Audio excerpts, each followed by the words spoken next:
Rather lads, welcome back to Cossy's Arsenal podcast. My name is Cossy. Good morning, good afternoon, good evening, wherever you are in all parts of the world. Welcome back to the channel. Welcome back to a brand new video. We're going to be diving into the latest around Arsenal. Bernd Leno has now reached a full agreement with Fulham. Arsenal have also reached a total agreement with Fulham on £8 million. The deal is for him to join them. Tielemans this month. Leicester City have said they will be selling Tielemans only, not James Maddison, not Wesley Fofana. That is confirmed now from Leicester City. Now, according to a couple of outlets from Italy, Milinkovic-Savic will be available in the last 30 days of the transfer market, and Arsenal are also interested in a young talent from Fenerbahce. The name is Ada Gul. I will be diving into all that, but now it is a brand new month, and of course that means Premier League football returns. We have entered August,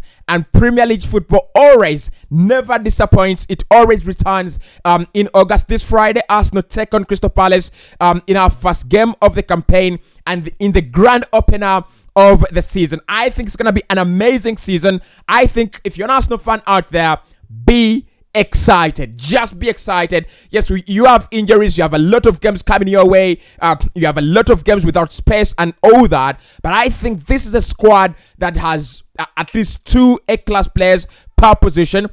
I mean, we are still working on it, but I think this season can be very, very different. That is where I need your opinion. That is where I need your thoughts, guys, in the comment section. Where will Arsenal, according to you, where will Arsenal finish this new campaign? 3rd, 2nd, or 1st? Because for me, I don't see ourselves finishing in any other position apart from those 3. It should be 3rd, 2nd. Look, 1st might be a difficult one because you're looking at 100 points. Between 100 points, kind of a tally. That is what Liverpool and Manchester City have been doing.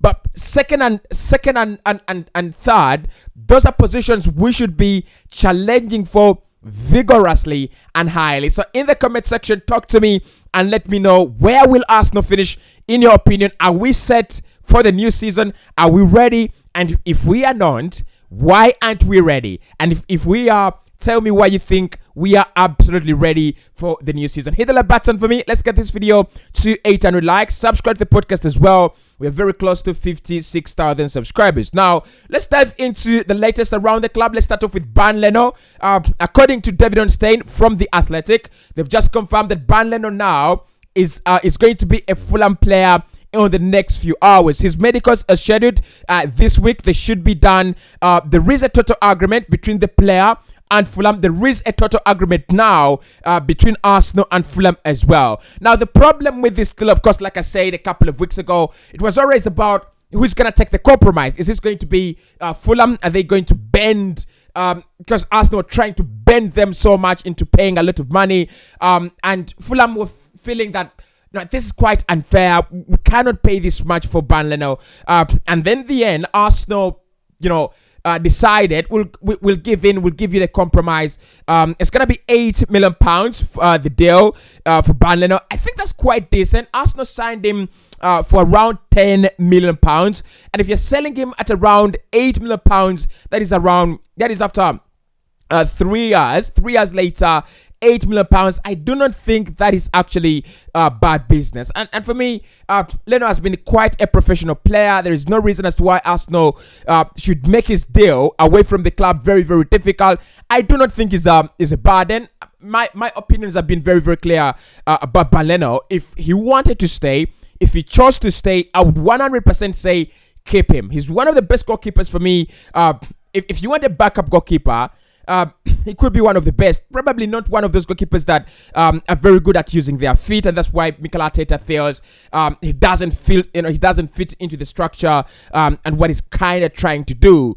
But also the urge for him and the ambition for him to play in the World Cup. Provided Manuel Neuer doesn't make it, provided Manuel Neuer picks up an injury, he wants to be the next in line, and you cannot be the next in line if you're playing as an understudy to the UK goalkeeper, to the England goalkeeper, Aaron Ramsdale. You cannot be Germany's number one. So I think it's a smart move for him to go to Fulham. Fulham have really made a lot of smart recruitment, and I think they came down from the Championship in full form. They might stay up. Many people have said Fulham will get relegated, but I think they will stay up together with Nottingham Forest. So him going to Fulham, it's a good move. It's gonna be the big guy there. I think he'll just get all the limelight he needs. It's gonna be in London, and if Fulham try to perform any kind of magic, I think he will be part of it. So good move for Bernd Leno as he eyes that spot in the World Cup in the summer. I think it's a very, very good move. Many people might not agree with me, but I think it's a very, very good move. Now, Hector Bellerin, like I reported yesterday, we are still in vigorous talks with the representatives of the player to make sure that he walks away from Arsenal at no cost. Now, it looks like Arsenal will not be paying the arrears of Hector Bellerin. Bellerin is willing to forego all the payments that have not yet been done by Arsenal. And he wants his contract to be terminated. He wants to go to Real Betis. Real Betis need to sell before they can actually recruit him. But they're very, very sure they can actually buy him. Now, he was there on loan. We understand. He's worked very, very hard. He's worked very well with Real Betis. And I think it's an environment that just makes him happy. It's an environment that just makes him comfortable. He's gone back home. And all this English media, all the criticism, and like the English Premier League is not for the weak. I think Danny Ceballos' words actually make a lot of sense now, because he said, I want to go back home. I want to go back to Spain. I want to play there. The Premier League is not for me. So if you think about it, in all ways, shape and form, let's be honest. Hector Bellerin going back to the Spanish Liga, that was the best option for him. So Real Betis at the moment want him, but at no cost. So Arsenal have to agree to terminate his contract, and that is also very, very close. Now, the other thing that is very close is Florian Balogun as well. Balogun is very close to joining Reims. Like I reported yesterday, the president of French League side, Reims, came out and said, we are working to sign Florian Balogun. They want him as the striker. Arsenal are very, very undecided, according to true sources. Arsenal have been very, very undecided on whether to let the player live on loan or actually keep him as an understudy to Edin Ketia and Gabriel Jesus. So, I mean, this is where I will ask you, where do you think is the best destination for Florian Balogun? Staying, loan, or actually a permanent deal? But I think if you think a permanent deal is the best option for Florian Balogun, that would be a little bit too harsh, and it would be a little bit uncalled for. So, in my opinion, Florian Balogun to Reims, like I said yesterday, going to the French league, it's an easy league. Go there, have fun, score the goals, get the experience. There's so many people there's so many players who are, in that transition period in the French league.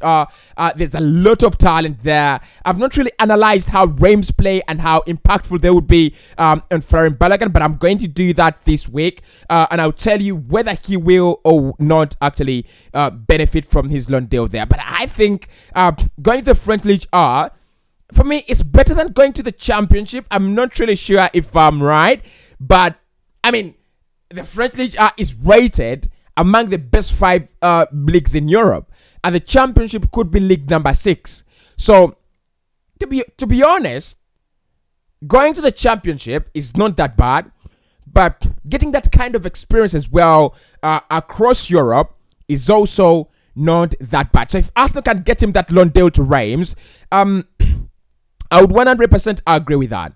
I would definitely 100% agree with that. Now, Leicester City have just confirmed they will not be selling James Maddison and Wesley Fofana this summer.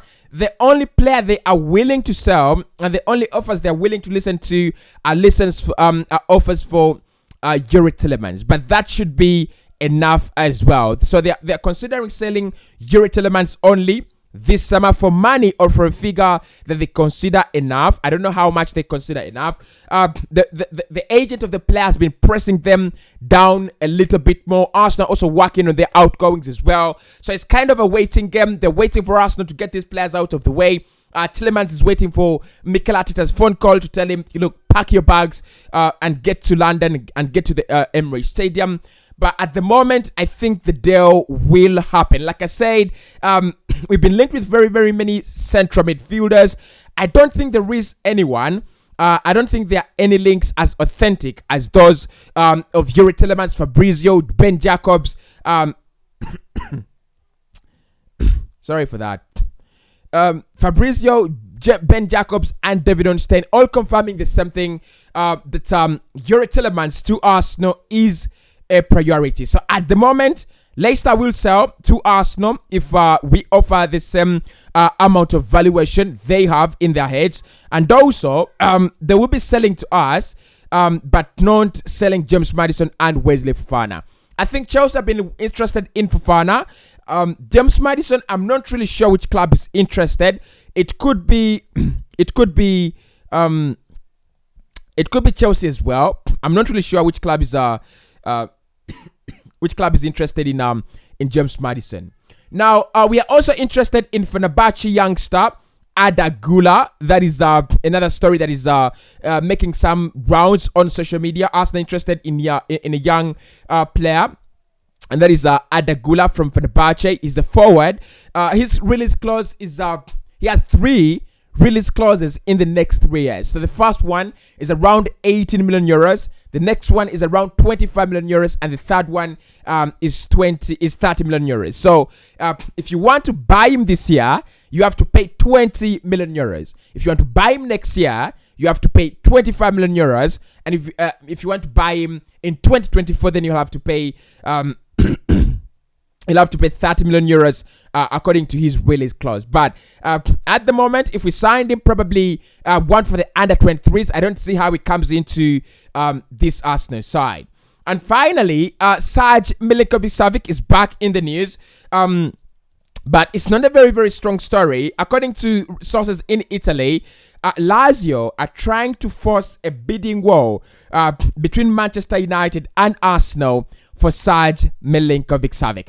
Well done. Well done. But I don't think Arsenal are actually going to fall for this. Now, I think Lazio have a problem. They do have a problem. There was genuine interest from a couple of clubs in Serge Milinkovic-Savic, and Lazio just decided we are not selling. Anyone who wants the player will have to pay in excess of £60 million. Now, this is a guy who's 27, right? We're talking about a 27-year-old. Yes, he's got the experience. He's very, very attack-minded, very creative, and his numbers are mind-blowing. But there is no way Arsenal are going to pay £60 million for Serge Milinkovic-Savic while we have £25 million Yuri Tielemans waiting on the rider. We cannot do that.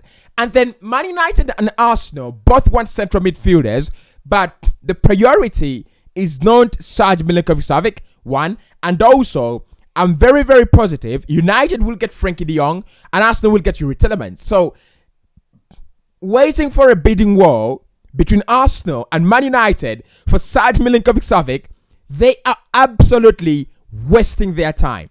That one, no one is going to give them that. I mean, if Arsenal didn't walk into a bidding war for Rafinha, if we didn't walk into a bidding war for Lisandro Martinez, who we actually and clearly wanted, I don't think Arsenal are really going to go into a bidding war for Serge Milinkovic-Savic. Come on, central midfielders, they are no longer that expensive, at least not in this market.